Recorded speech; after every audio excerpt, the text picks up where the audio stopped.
80 or even 90% support. That's the outcome of the presidential election, analysts predict. It's all about Belarus and Alexander Lukashenko, who will sit in the same seat for the 7th time. The dictator didn't even bother to campaign, because his political competitors are representatives of the ruling party. The real competition is either in jail or has fled abroad. A show for propaganda purposes. For the 7th time, Minsk is holding a theater for the sake of a disguise called an election. The winner is known. There will be no surprise. There is consistently no one on the electoral lists who can threaten him. This is not an election. It is simply a kind of imitation of the process. After 2020, when the regime has repressed hundreds and thousands of people, when dozens have been killed and thousands remain behind bars, to talk about participating in such elections and to say that this is an election is simply treason.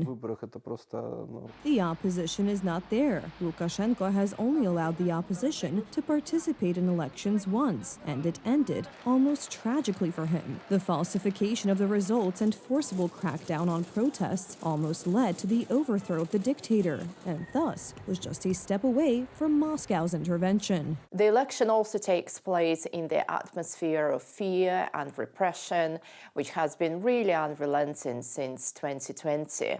We have around 1,300 people who are political prisoners behind.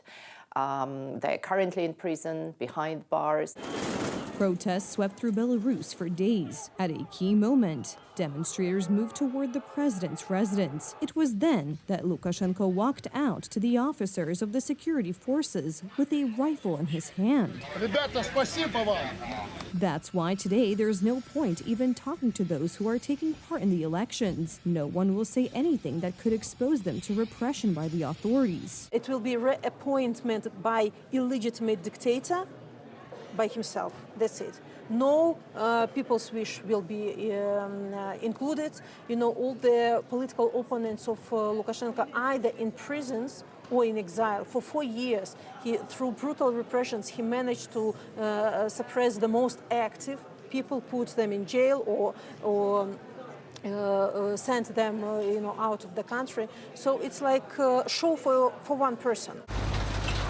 It seems that Lukashenko will rule for life, and only his natural abdication will open new opportunities for Belarusians. However, it is difficult to assume that Moscow will then allow completely free elections and any change in the course that Minsk is following. All the more so since by that time, Belarus may simply be absorbed into the Russian Federation.